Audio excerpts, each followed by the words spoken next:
El Ministerio de Exteriores de Cuba ha confirmado este jueves 6 de junio de 2024 la visita de un destacamento naval ruso al puerto de La Habana del 12 al 17 de junio. La flota está compuesta por 3 barcos y un submarino nuclear.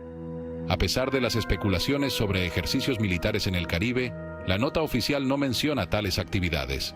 Desde Washington, aseguran no percibir esta visita como una amenaza, aunque la Marina estadounidense monitoreará los movimientos rusos.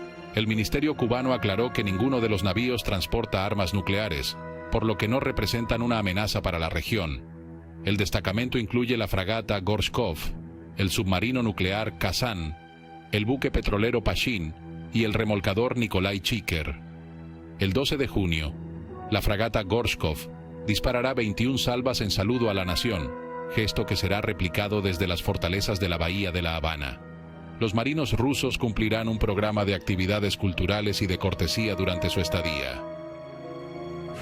En este segmento nos acompaña Jesús Pérez Triana desde Madrid, analista español de seguridad y defensa. Y aquí en nuestros estudios el doctor David Efron, como hemos dicho, David Efron, cónsul honorario emérito de Israel para Puerto Rico. Comenzamos con Jesús en el tema militar. ¿Qué significa, qué simbolismo tiene el que precisamente el día en que se celebra el 80 aniversario, el 80º aniversario del desembarco en Normandía, donde no fue invitado Putin, se aparecen estos buques de guerra en camino a La Habana?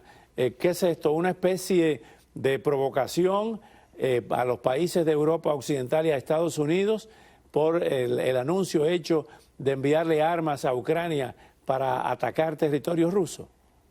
Buenas noches, Jesús. Pues evidentemente la presencia de esa pequeña flotilla solo tiene un valor simbólico.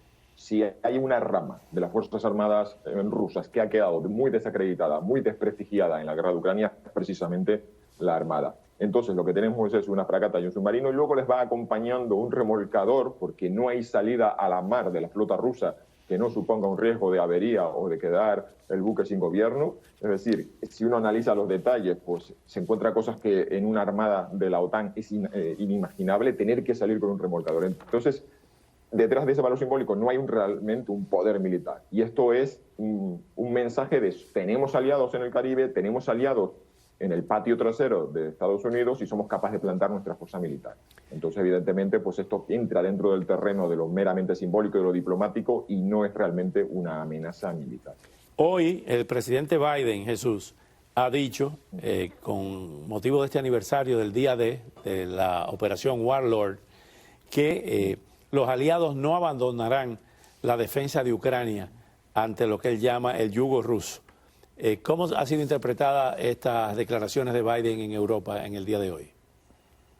Bueno, pues hay un detalle muy concreto que es una de las cosas con las que Zelensky se vuelve a Ucrania, y es la promesa francesa de que le van a entregar aviones de combate. Y eso es, pues, aparte que es positivo para Ucrania, resulta que uno viendo los detalles últimamente, pues la famosa promesa de entrega de aviones de combate parece que se ha atascado. Entonces siempre estamos en el terreno de que Occidente habla y promete, y los ucranianos, viendo cómo los rusos avanzan lentamente, pero avanzan en el Donbass, están pidiendo siempre ayuda. Entonces aquí vamos a ver el terreno de las palabras y el terreno de los hechos. Entonces me parece curioso que sea Emmanuel Macron, que fue precisamente el líder europeo que planteó que él iba a encontrar la solución a la crisis pocos días antes de la invasión rusa, lo vimos remangándose con las mangas remangadas, hablando por teléfono. Y da la sensación de que esa decepción de que él se pensaba de que él, con su carisma y con su talento, iba a conseguir parar la guerra, pues ahora está en el extremo opuesto. Lo tenemos como el líder que más está ayudando. Entonces la sensación es,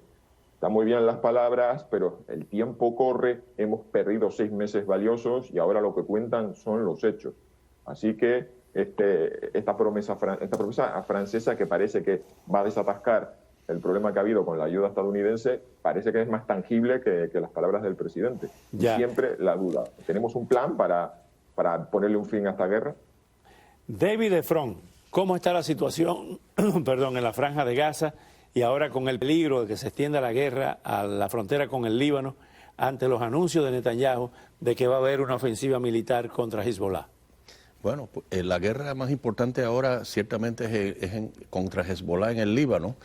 En Gaza ha ocurrido una cosa muy curiosa, y es que el cese al fuego que los manifestantes en todo el mundo y en las universidades han estado reclamando para atacar a Israel y hasta a los judíos por todo el mundo, ya Israel le ofreció ese cese al fuego a Hamás y lo han rechazado.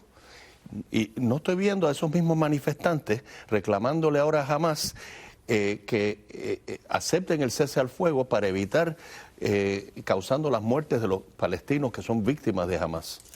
Ahora bien, en el caso de Hezbollah, ¿pudiera incrementarse esto? ¿Pudiéramos ver una escalada regional donde inclusive esté metido a Siria? Yo creo que Israel tiene bajo control esta área del Líbano, y yo entiendo que hasta ahora Hezbollah no ha hecho gran daño en Israel. La defensa de Israel ha sido muy buena en cuanto a los ataques de Hezbollah y tienen esa área bien cubierta. Jesús, volviendo al tema de Europa y al tema de la guerra de Rusia y Ucrania, se modificó en días pasados el lenguaje y las propias amenazas de Putin cuando hablaba de que no se descartaba el uso de armas nucleares, de respuestas aplastantes contra los países que contribuyeran a atacar a través de Ucrania, ese proxy, a territorio ruso. Sin embargo, ha dicho que la respuesta pudiera ser asimétrica. ¿Qué quiere decir eso? Bueno, pues hemos visto que hemos cruzado muchas de las líneas rojas planteadas. Se empezó entregando armamento ligero y defensivo y ya hemos entregado aviones y misiles. Y yo siempre he pensado que la respuesta rusa a esto no iba a ser, desde luego, una guerra nuclear. Sí, acciones encubiertas, sabotajes, y hemos visto misteriosas explosiones de almacenes de armas, de empresas de ciudadanos ucranianos. En el caso, hay un empresario ucraniano que tenía unos almacenes en el Reino Unido y aquí en España, y misteriosamente ambos almacenes ardieron. Esta semana hemos visto en Francia que alguien que le estalló en la cara estaba preparando un artefacto explosivo y deflagró, es decir, no, por impericia o por ser demasiado artesano, y era alguien conectado con Rusia. Entonces, yo creo que lo que vamos a ver es una intensificación de las campañas de desinformación y de propaganda. Hemos visto que unas personas descargaron de un vehículo y plantaron en una plaza de París unos ataúdes que ponían soldados franceses muertos en Ucrania, como ya queriendo meter en la mente de la opinión pública francesa la idea de que apoyar a Ucrania va a terminar con muertes de soldados franceses. Hemos visto esos sabotajes que ya se han hecho, hemos visto sabotajes fallidos. Hay toda una amplia gama de acciones encubiertas hechas por radicales simpatizantes de Moscú, agentes encubiertos, ciudadanos rusos operando en Occidente, que nos abre un universo de posibilidades, desde luego, pero nunca una confrontación directa. Volviendo a Israel, David, en días pasados, inclusive en Naciones Unidas, varios países propugnaron por el reconocimiento de un Estado palestino. ¿Pero a cuál Palestina se refieren? ¿A la Palestina de Cisjordania? ¿A la Palestina de la Franja de Gaza con Hamás a la cabeza? La parte este de Jerusalén, ¿a cuál Palestina se refieren? No dicen, porque Palestina no existe.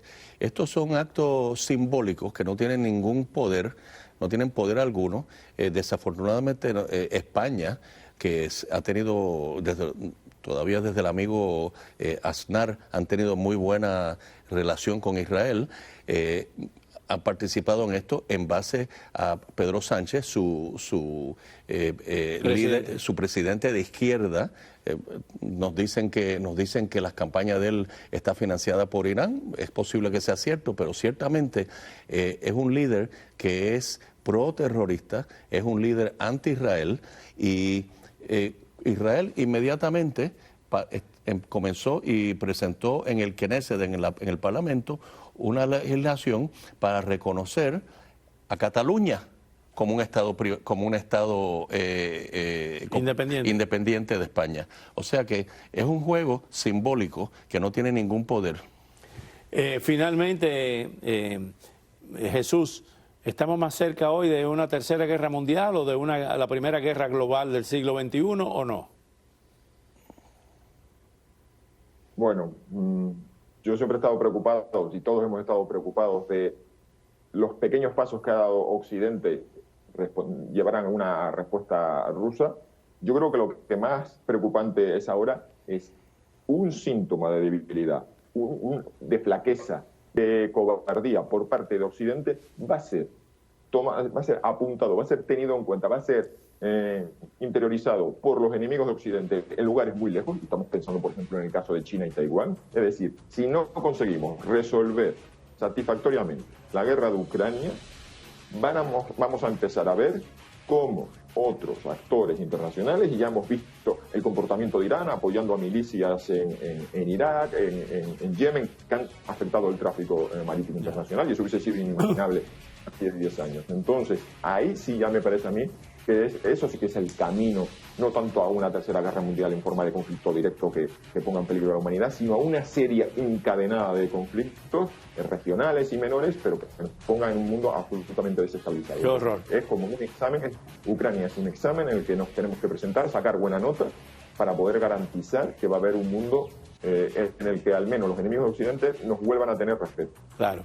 Jesús Pérez Triana, como siempre, muy agradecido por tus valiosos minutos. Gracias, David, por regresar al programa. Y cuando volvamos pasaremos revista a la actualidad política de Estados Unidos con temas como la caída de Donald Trump en algunas encuestas tras la condena por el caso de Stormy Daniels, y hablaremos de este y otros temas con los analistas Rafael Peñalver y Gonzalo Morel Ruiz. Pero antes los dejamos con este conmovedor video que nos deja la gira de María Corina Machado por el sur de Venezuela. Miren cómo están los venezolanos cuando aparece María Corina Machado. Tengo 7 hijos que tengo afuera. Yo quiero que venga mis hijos. Señora María Corina, siga para adelante, que usted es una guerrera, yo la vi por allá. Yo tengo un marcapaso, pero yo vine a seguirla para decirle que yo quiero que usted venga aquí. Usted va a ganar, Mira, Maduro que con su maleta y se vaya, pero que lo dejen tranquilo, Gracias, María Corina, gracias. Gracias. ¿Cómo se llama usted? Feli Hurtado. Mis hijos son profesionales, tuvieron que irse de aquí. Trabajaron en la brigadora de acá. Gracias, María Corina. Cálmate y ten confianza que lo vamos a lograr. No, vamos a ganar, María Corina. Te quiero mucho, te quiero mucho. Te pido a Dios, sobre todo a Dios, para que gane María Corina. Esto no lo aguanta nadie, hijo. Yo estoy recién operado de marcapaso y sin embargo estoy aquí porque estaba aquí separando mi causa y le dije que yo tenía que hablar con María Corina, ya se lo dije. Me disculpa que también los hombres lloran. Tú sabes que no tener a mi nieto acá y mis hijos. Me disculpan, oyeron. Gracias. No me están pagando. Vamos para adelante. Si eres víctima